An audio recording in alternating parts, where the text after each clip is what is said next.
Mesdames, Messieurs, bonjour. Saint-Joseph a refermé la porte de l'hiver, ce n'est pas dommage, bien sûr. Il va en rester quelques traces pendant ce week-end. Le fond de l'air, comme on dit, va rester frais et le ciel quadrillé de bleu et de gris. Mais nous en sommes sortis et l'on pourrait peut-être établir le parallèle entre ce printemps et une certaine forme de retour romanesque que représente le succès du film Love Story, présenté hier en gala, en soirée de gala, au gala justement de la lutte contre le cancer à Paris, gala présidé par Madame Georges Pompidou. Maxi manteau orange sur robe pailletée multicolore. L'épouse du président a reçu, paraît-il, à son arrivée, l'hommage des amateurs d'élégance que sont les badauds de Paris. Voici Madame Pompidou à son arrivée au théâtre des Champs-Élysées. Après ce coup d'œil rapide sur la chronique où les mondanités servaient de support à la recherche médicale, voyons tout de suite où en sont les affaires de la politique. Demain, en ce premier dimanche de printemps, où le latin nous conseille de nous réjouir, Guy Claes, second tour des municipales. Oui, mais vous savez qu'un certain nombre d'électeurs et d'hommes politiques assisteront à ce second tour en spectateurs, car le résultat était acquis dans beaucoup de villes dès le premier tour des dimanches derniers. Et hier en particulier, il y a eu les premières réunions des nouveaux conseils municipaux et l'élection ou la réélection des maires. C'est ainsi que ce matin aussi, M. Jacques Chaban-Delmas, le Premier ministre, a été réélu maire de Bordeaux, ce qui n'est évidemment pas une surprise. Autre maire réélu, eh bien, M. Achille Peretti, à Neuilly, qui conserve sa mairie, M. Raymond Marcelin, le ministre de l'Intérieur, élu à Vannes, M. Louis Pradel à Lyon, M. Jacques Duhamel à Dole, vous avez entre parenthèses les appartenances politiques de ces divers leaders, M. Jean Le Canuet, réélu maire à Rouen, nous avons encore M. Yves Le Foll à Saint-Brieuc, André Maurice à Nantes, M. Alain Perfit à Provins, M. Émile Muller qui a fondé le Parti socialiste dissident à Mulhouse.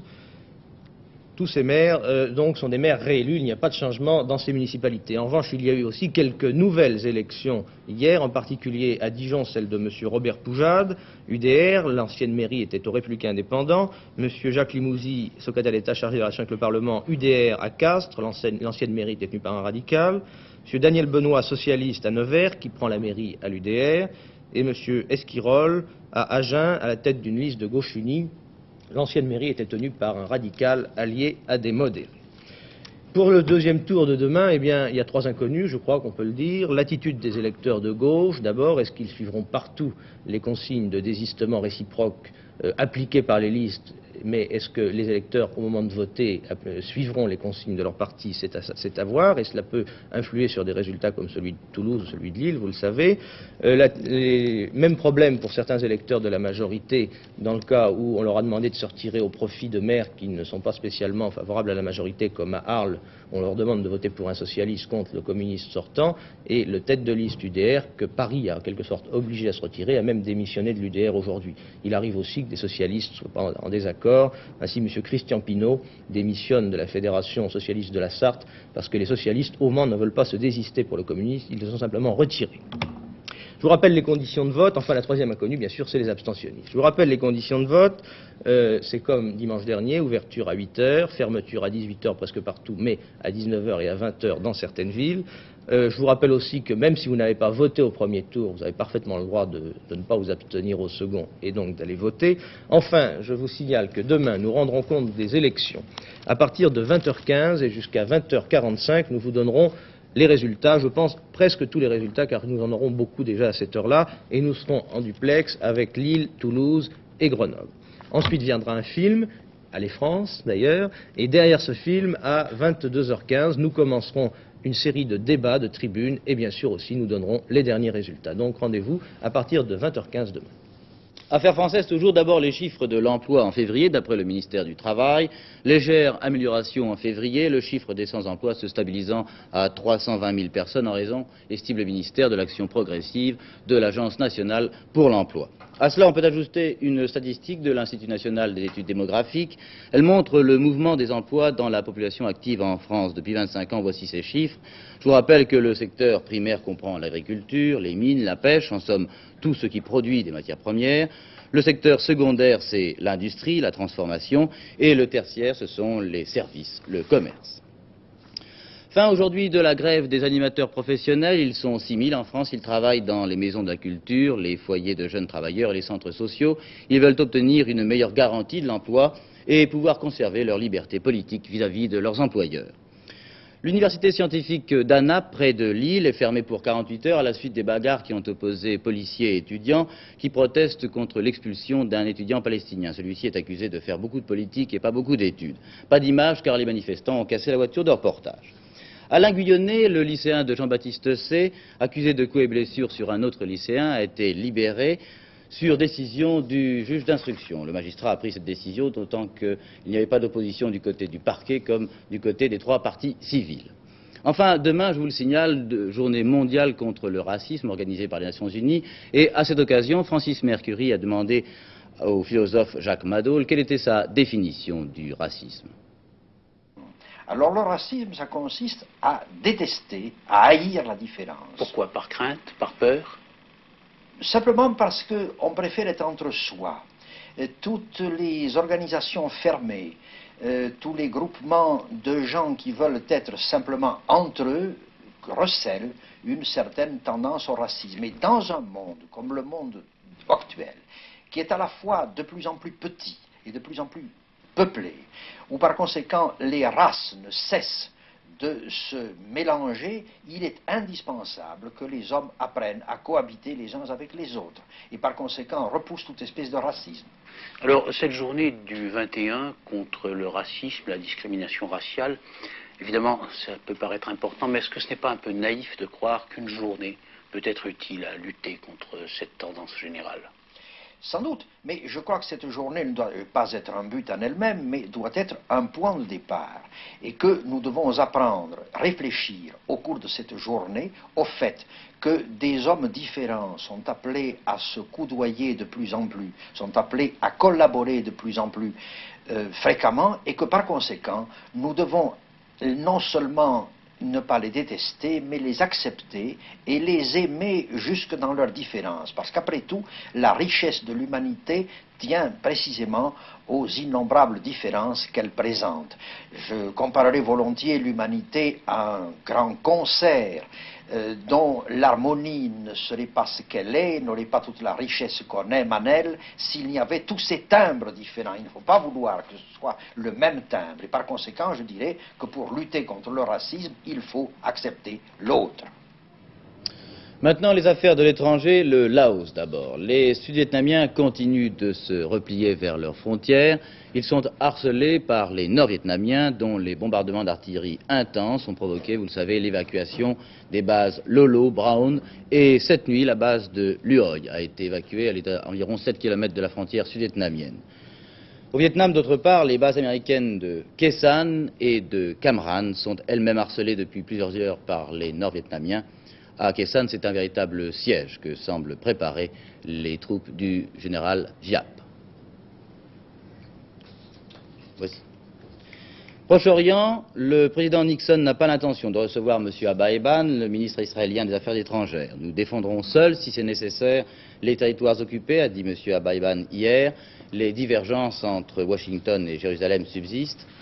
D'autre part, la presse libanaise annonce ce matin que le président égyptien, M. El Sadat, se serait rendu en secret à Washington au début de la semaine pendant 2 jours. Mais ce n'est pas confirmé ni au Caire ni à Washington. Irlande, le Premier ministre, M. Chichester Clark, a retiré sa démission, mais les experts de la situation en Irlande ne sont pas très optimistes sur ses chances de pouvoir régler la crise.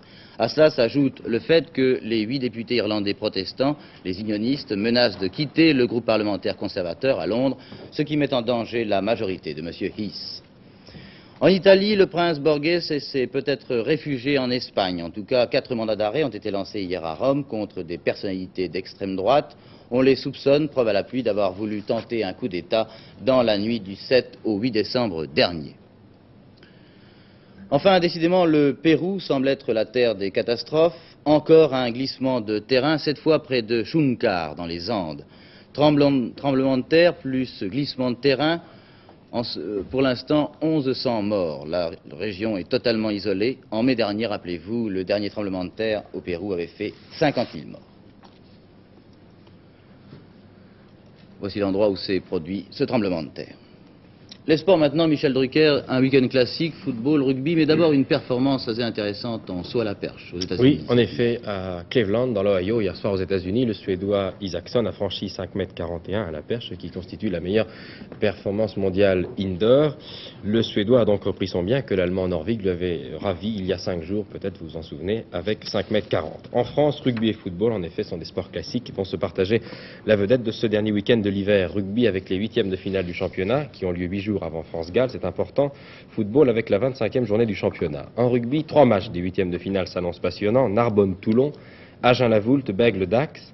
Christian Rive vous commentera demain dans l'émission Vraiment Marcillac Télé Dimanche la deuxième mi-temps du match Agen-la-Voulte, après vous avoir fait vivre cet après-midi en direct depuis Twickenham, le match du tournoi des 5 nations qui oppose, vous le savez, l'Angleterre à l'Écosse, en direct à partir de 14h55 sur les 2 chaînes cet après-midi. Football, la 25e journée du championnat de France présente quelques affiches intéressantes. Sochaux-Nantes, Reims-Saint-Étienne, Marseille-Nancy par exemple. Saint-Étienne rend visite ce soir à Reims, au stade Auguste Delaune, et Saint-Étienne va retrouver pour ce match ses internationaux, qui est en Espagne mercredi. Le public rémois, lui, retrouvera un homme qu'il connaît bien. Il aura beaucoup de plaisir à le revoir, il s'appelle Albert Batteux. Quant aux Marseillais, ils seront privés pour jouer contre Nancy de Loubet. Hier soir, un match de cette 23e journée a été joué, Valenciennes-Angers. Angers l'a emporté 3-1 à Valenciennes. 2 matchs ont lieu demain, Metz-Strasbourg et Rennes-Red Star. Enfin, en athlétisme, cet après-midi, le cross de Saint-Sébastien, c'est une des plus belles épreuves internationales dans le domaine du cross-country. Boxe, hier soir à Marseille, Jean-Claude Boutier rencontrait un Américain peu connu en Europe qui répondait au nom de Dave Atkins. Il a remporté encore une belle victoire avant la limite. Nos camarades de Marseille étaient au bord du ring. Sur le ring de la Salle Vallier à Marseille, Jean-Claude Boutier voulait confirmer hier soir sa victoire acquise par KO au 2e round devant Tom Bettéal le 29 janvier dernier. Face à l'Américain de Boston, Dave Atkins, champion de la Nouvelle-Angleterre, le poulain de Jean Bretonel a eu quelques problèmes à résoudre devant ce boxeur à la longe supérieure, aux réactions soudaines et aux crochets qui ont surpris et secoué Boutier au début du combat notamment. Atkins, un boxeur longiligne et mobile, a surpris également Boutier par une manière de combattre peu orthodoxe, où tous les moyens étaient quelquefois bons pour empêcher le boxeur français de s'exprimer. Les premières reprises étaient sensiblement égales et au cours des 3 premiers rounds, aucun des 2 adversaires ne parvenait à prendre l'avantage sur l'autre. À partir de la 4e reprise, le combat s'anima et on assista alors à des séries de crochets à la face qui parvenaient à toucher les 2 antagonistes sans pour autant les mettre sérieusement en danger. À l'appel du monsieur Juet au 5e round, Bretonel conseilla à son poulain un changement de tactique. Devant cet Américain qu'il était difficile d'approcher, le champion de France parvenait à toucher Atkins par des séries de 2 mains qui faisaient en faire rompre l'Américain. À l'appel du 7e round, c'est-à-dire celui auquel nous assistons à présent, Boutier continua à travailler son adversaire au corps. Son but, de placer son direct du gauche, et c'est alors que sur un échange sévère, l'uppercut de Jean-Claude Boutier jaillissait enfin. Atkins touchait à la pointe du menton, allait au tapis pour se relever après le décompte fatidique de M. Juet. C'était une nouvelle victoire avant la limite, nette et précise, mais elle fut difficile cette fois en raison de la valeur et de l'opposition qu'a rencontré hier soir Jean-Claude Boutier pour son dernier combat avant le championnat d'Europe contre Carlos Durand.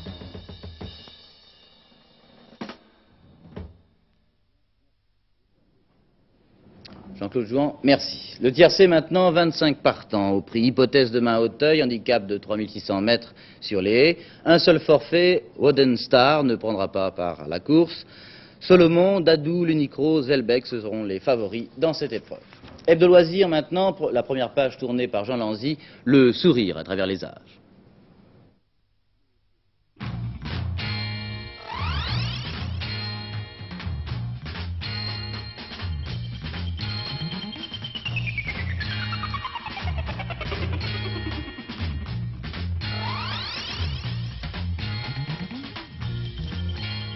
Oui, le dessin d'humour, nous commencerons par là, et puis nous parlerons aussi de ski de fond. Nous montrerons des skis de fond qui sont assez différents des skis que l'on utilise habituellement. Donc le dessin d'humour, de la Renaissance à nos jours, c'est le thème d'une exposition qui vient de s'ouvrir à la Bibliothèque nationale à Paris. Pour ceux qui ne peuvent venir à Paris ou ne peuvent se rendre à la Bibliothèque nationale, nous allons avoir un bref aperçu de ce qu'est cette exposition. Et cet aperçu se terminera sur une interview d'Alain Saint-Augan, le créateur de Zigépus, du pingouin Alfred, que connaissent les jeunes et aussi les moins jeunes, car Zigépus ont près de 50 ans, je crois. C'est un reportage qu'ont effectué pour nous Jean Villa et Jean Berthaud. Ce visage changeant date du XVIIe siècle. Et Louis XIV, qui n'était pourtant pas réputé pour son sens de l'humour, accorda un privilège à l'auteur de cette toile. Dans cette exposition, l'insolite côtoie souvent le grotesque, l'étrange, l'énorme, le paradoxal. Il est assez étonnant de voir réunis dans une même salle Rembrandt, Siné, Daumier, Picasso, Watteau, Wolinski, Goya, Fezan, Bruegel, Salvador Dali, Jérôme Bosch, dont les dessins fascinants sont toujours peuplés de visions étranges. L'auteur de ce portrait de vieille femme, voulant encore jouer les coquettes, n'est autre que Léonard de Vinci, que certains considèrent comme l'inventeur de la caricature.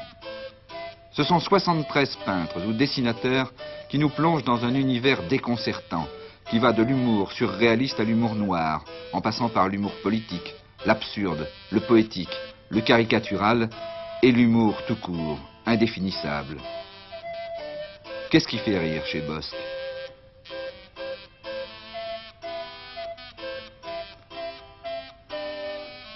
Chez Cabu, c'est la poésie de son grand Duduche, mais aussi le texte. Dites donc, je vous observe depuis 5 minutes. Je croyais que vous étiez dispensé du cours de gymnastique.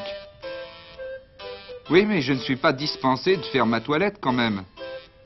Ce qui séduit chez Alain Saint-Augan, c'est la jeunesse de ce dessinateur de 75 ans. Le premier à introduire la bande dessinée en France.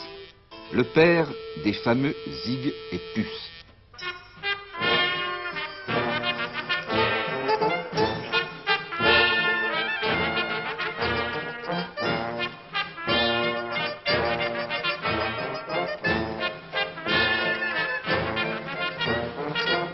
Il est aussi le père d'Alfred, le pingouin, qui est peut-être son enfant chéri. Écoutez, c'est certainement le plus connu, mais il est né par hasard. Il est né parce que Zig et Puce ont été au pôle Nord et que j'ai eu l'idée de leur faire manger un pingouin. Ce qui était d'ailleurs une erreur parce que les pingouins, qui sont d'ailleurs des manchots, vivent au pôle Sud. Zig et Puce sont nés à quelle date? 1925. Et Alfred? Assez rapidement après, mais il n'est devenu vraiment fétiche à la mode que vers 1929 ou 30. Ils ont été célèbres, je ne sais pas comment, c'est un coup de chance. Ça n'a d'abord été qu'une simple page de remplacement en dernière page quand il n'y avait pas de publicité. Et puis, ça a été très rapidement un gros succès. On a fait ensuite des albums qui se sont vendus aussi à dizaines de milliers. Combien a-t-il eu d'albums de Zig et Puce? 16. 16 albums, mais il n'y avait pas que des Zig et Puce. Il y a eu des albums de l'Ours Prospect, il y a eu des albums de Monsieur Poche, de Mitou et Toti, etc. Ah, ça, j'ai créé beaucoup de personnages de bande dessinée. Vous avez eu de gros tirages aussi? Oui, je dois l'avouer, oui. Quelques centaines de mille. De nos jours, vous gagneriez beaucoup d'argent? C'est vrai, mais à cette époque-là, les auteurs étaient moins payés. J'ai l'impression que vous n'avez pas la collection complète, là. Et non, et je le regrette bien d'ailleurs. Vous savez qu'elle vaut très cher, la collection complète. En bon état, elle vaut très cher. J'ai cherché entre Réopus, on m'a demandé entre 30 et 40 000 francs pour un exemplaire. Eh bien, écoutez, ce qu'il y a de curieux, c'est que quand on les vend, c'est pour rien, mais quand on les achète, c'est très cher. Bien sûr. Ce qu'il y a de curieux, c'est l'engouement des grandes personnes pour les bandes dessinées. Maintenant, ça leur rappelle peut-être l'époque charmante de leur enfance. C'est vrai, l'enfance, c'est toujours une époque charmante.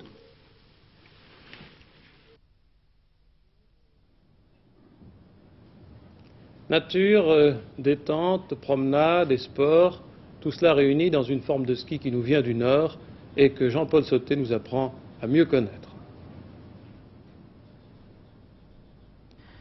Pour ceux qui aiment la neige, pour ceux qui ont envie de l'aimer, pour ceux qui aiment les sports d'hiver mais pas la foule, pour les amateurs de longues promenades, baignés de soleil, de silence et de nature, pour ceux-là et pour beaucoup d'autres, le ski de fond est peut-être un nouvel art de vivre en toute liberté. Venu du Nord, le ski de fond, petit à petit, voit grandir sur notre sol sa renommée. Ouvert à tous, jeunes, moins jeunes, sportifs ou non, le ski de fond qui ne requiert aucune disposition spéciale, qui n'a que de très lointains rapports avec son cousin, le ski alpin, le ski de fond est avant tout un moyen de mieux goûter les minutes qui passent lorsque vient le temps des loisirs. Absolument sans danger, peu onéreux, un équipement complet ne dépasse pas 400 francs. Le ski de fond est un sport complet dont les amateurs, sportifs ou non, apprécient les bienfaits longtemps après la saison. C'est un sport de complément et c'est même un sport d'entraînement. Je vais vous citer un exemple. Par exemple, l'année dernière, nous avons débuté à faire du ski de fond ici à Autran. Et puis, nous avons fait quelques bonnes randonnées, 5, 10, et à la fin, nous avons terminé nos séances par 20 km. En quittant Autran, nous sommes partis aux Antilles, nous sommes partis à Trinidad. Morlon a rencontré là-bas sur place tous les champions chevronnés américains, néo-zélandais et australiens. Et il a remporté de belles victoires. Donc, on peut dire, le ski de fond sert à une préparation physique, à un entraînement complet. Quelles sont les qualités que développe le ski de fond? Eh bien, vous savez, je crois qu'il en développe beaucoup de qualités. Par exemple, vous avez un bon entraînement musculaire, les jambes travaillent beaucoup. Les bras, par exemple, pour un cycliste où les bras ne travaillent pas toujours tellement profondément, eh bien, le mouvement des bâtons vous aide. Et également, une chose qui est très importante, mais pas seulement pour les sportifs, je crois pour le monde en général, pour le public en général, c'est la respiration. Et il est intéressant de préciser à l'intention des téléspectateurs qui préfèrent ne pas se casser la jambe au sport d'hiver que le ski de fond ne présente aucun risque de ce genre. Quant au reste, écoutons un amateur. J'habite Paris et ce que je viens demander au ski de fond, c'est d'une part une remise en condition physique et puis d'autre part l'occasion d'un séjour dans un milieu naturel. Et pourquoi le ski de fond et pourquoi pas le ski alpin, disons? Eh bien, n'est-ce pas, pour ce qui est de la condition physique, le ski de fond a sur le ski alpin l'avantage qu'il permet de mieux doser son effort. Les Parisiens débarqués par un engin mécanique au sommet d'une pente de station alpine est bien obligé de faire tout de suite sa descente et puis d'arriver en bas, alors que lâché sur une piste de ski de fond, il peut s'entraîner progressivement. N'en déduisez pas pour autant que c'est un sport pour vieux. Disons qu'on peut le pratiquer peut-être plus longtemps, et puis il y a 1000 façons de le pratiquer, à commencer par la promenade, mais le ski de fond fait avec conviction, c'est un sport, c'est un sport qui exige beaucoup de volonté. Vous me direz que la haute montagne offre un paysage beaucoup plus vierge que ce décor de montagne vallonnée qui est celui du ski de fond. Mais sans paradoxe, si vous poussez la réflexion plus loin, vous observerez que les stations de haute montagne sont créées de toutes pièces, à partir de rien, et que l'habitat y est entièrement artificiel, et que le citadin, le Parisien en particulier, retrouve le soir à l'hôtel ou au bar un peu les mêmes gens qu'il a coutume de trouver dans sa vie courante. Alors que le ski de fond se pratique, comme vous le voyez, dans un pays où le tourisme est certes un élément de prospérité, mais où il y a une vie fondée sur le pâturage, l'exploitation forestière, il y a une vie locale. C'est un charme très particulier. Je ne dis pas qu'il est plus grand et que le charme de la haute montagne, il est d'une espèce différente.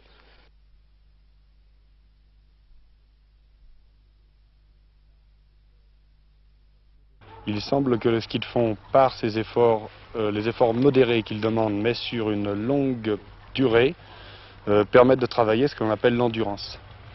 L'endurance, c'est une des qualités qui va permettre que le cœur va devenir ce que l'on appelle capacitaire. On entend par là que le volume du cœur va s'augmenter. L'avantage du cœur capacitaire, c'est que c'est un cœur qui va se fatiguer moins vite, qui, pour la même quantité de sang expulsé dans les vaisseaux, demandera un effort moins important, et peut-être bien sur une vie complète, eh bien, il y a un gain de rendement qui est appréciable. Les différents docteurs de l'Institut qui ont travaillé ceci disent qu'à partir de 12 jours, il y a déjà des résultats. Où peut-on pratiquer ce sport? Alors ce sport se pratique bien sûr au Autrans depuis les Jeux Olympiques. Il s'est toujours pratiqué, mais il est surtout connu du grand public depuis les Jeux. Mais il se pratique également à Chamonix, à Moline, surtout dans le Queyras, où il y a un centre-école comme le nôtre. Il se pratique au Grand Bornand, Ménuire, etc. Le centre offre certaines commodités, il offre des skis de fond, des moniteurs, mais celui qui possède son propre équipement, qui est d'ailleurs peu onéreux, peut le pratiquer n'importe où.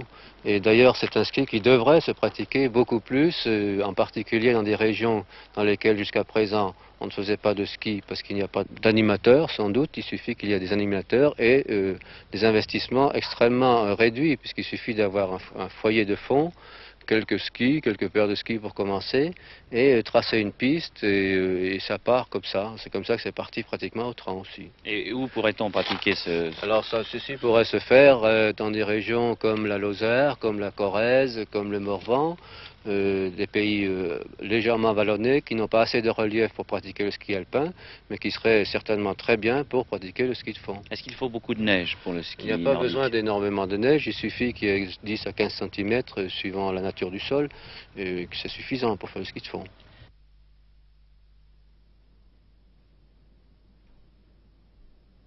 Oui, la neige cette année, ce n'est pas un problème. Il a neigé au début de la semaine, il y en a partout, il y en aura beaucoup pour Pâques.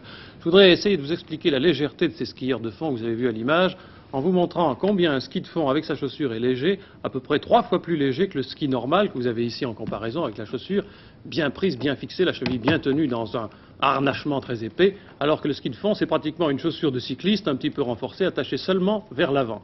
Mais on vous l'a dit, c'est tout de même un sport, il faut quand même être en forme pour le pratiquer. Autre explication que je crois utile, c'est que le ski de fond est beaucoup plus mince que le ski normal. Précisons aussi qu'il est en bois, alors que le ski normal, vous le savez, de plus en plus a tendance à être fabriqué en plastique ou en matière métallique. Quant au bâton, eh bien, ma foi, pas beaucoup de différence, sinon que là aussi, le bâton de ski de fond est plus léger, et vous remarquerez aussi qu'il est plus grand. Bâton normal 1,15 m, bâton de ski de fond à peu près 1,40 m.